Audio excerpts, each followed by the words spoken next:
And there tends to be an urge for people, especially religious people, to assert that across that boundary into the unknown lies the handiwork of God. This shows up a lot. Newton even said it.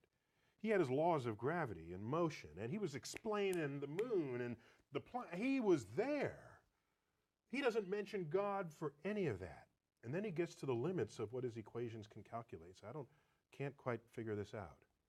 Maybe God steps in and makes it right every now and then. That's where he invoked God. And Ptolemy, he bet on the wrong horse, but he was a brilliant guy. He formulated the geocentric universe with Earth in the middle. This is where we got epicycles and all the machinations of the heavens. There was still a mystery to him. He looked up and uttered the following words: when I trace at my pleasure the windings to and fro of the heavenly bodies. These are the planets going through retrograde and back. The mysteries of the earth. When I trace at my pleasure the windings to and fro of the heavenly bodies, I no longer touch earth with my feet. I stand in the presence of Zeus himself and take my fill of ambrosia. What he did was he didn't invoke Zeus to account for the rock that he's standing on or the air he's breathing. It was this point of mystery, and in gets invoked God. This, over time, has been described by philosophers as the God of the gaps. Mm-hmm. If that's where you're going to put your God in this world, then God is an ever-receding pocket of scientific ignorance. I mean, this raises the old so-called God of the gaps issue. You know, are we just punting to God to kind of plug up the gaps in our scientific knowledge? And certainly one would be very skeptical if that's the route I were trying to take, and I would share with you a real concern about that. But I want to emphasize that in the arguments that I've given, I gave two scientific arguments, the first and the second. Now, of course, the ethical argument wouldn't be affected by what you're saying, but the first two were scientific, and they were based not upon gaps in our scientific knowledge, but rather on what the best of scientific knowledge does tell us, so that it wasn't an appeal to God to plug a gap or to fill in ignorance, but rather it's saying that the best scientific evidence we have indicates that space and time are finite in the past, that the universe did begin to exist, that it did have this incredible complex fine-tuning of the initial conditions there, and that these are signposts that point beyond it to some greater reality as its explanation. And it just, I think, whether these arguments are worthy or not depends upon how convincing the evidence is that, in fact, the universe had a beginning and that it does have these complex initial conditions. And I think the evidence is quite good that it does.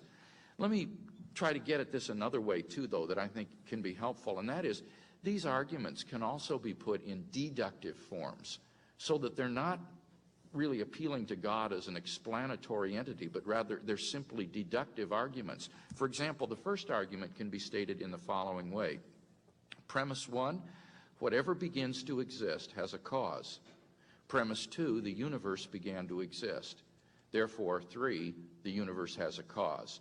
And then you unpack what it is to be a cause of the universe in terms of timelessness, spacelessness, immateriality, and so forth. Now, in a deductive argument like that, if the premises are true, then the conclusion follows logically and inescapably, whether you like it or not. And it seems to me that with regard to those two premises, they are both more plausibly true than their negations. Particularly that second premise, the universe began to exist. That's not a religious statement. That's a statement you can find in any textbook on astrophysics or cosmology. And it certainly seems to be more probably true than its negation. So when you put it in the form of a deductive argument like that, I think that it's a good argument for that conclusion. And the second argument can also be put in a deductive form. It would be premise 1, the initial conditions of the universe are due either to law, chance, or intelligence. Premise 2, the initial conditions are not due to chance or law. Therefore, number 3, they are due to intelligence. And again, it all depends on whether or not those premises are true, and I think that they are certainly more plausibly true than their negations. and therefore the conclusion would follow deductively and logically. And in the answer to the previous question, the idea of the physical constants being finely tuned. And it's quite true that many scientists, many physicists maintain that the physical constants, the half dozen or so numbers that physicists have to simply assume in order to derive the rest of their understanding, just have to be assumed. You can't provide a rationale for why those numbers are there. And physicists have calculated that if any of these numbers was a little bit different, the universe as we know it wouldn't exist. We wouldn't be here. The universe would perhaps have fizzled out in the first yoctosecond, and so we wouldn't be here, or other things would have gone wrong. It's tempting, once again, to import the easy, facile idea of a designer and to say that the designer twiddled the knobs of the universe at the Big Bang and got them exactly right, got the gravitational constant right, got the strong force right, the weak force right, and so on. But it seems to me to be manifestly obvious that that is a futile kind of explanation because, as the quotation says, who designed the designer? You have explained precisely nothing because instead of just saying, oh, well, the knobs were tuned to the right values anyway, you say, oh, there was a God who knew how to tune the knobs to the right values.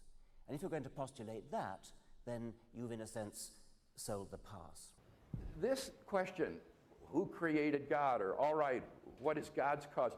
I've heard so many college sophomores ask this question as though this is the sort of knockdown argument that destroys theism. And it's just based on a misunderstanding. Look at the first premise. Whatever begins to exist has a cause.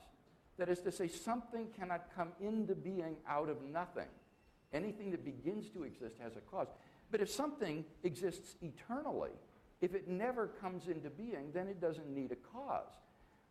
And this is what the atheist has always said about the universe. This isn't special pleading for God. The atheist has typically said the universe is eternal and uncaused, and therefore there doesn't need to be anything beyond it. The problem is philosophical argument and scientific evidence now make that improbable.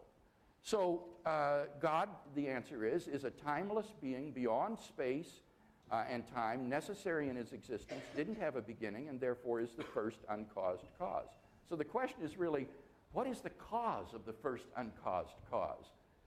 You know, which is sort of asking about the name of the married bachelor's wife. You know, it just is meaningless.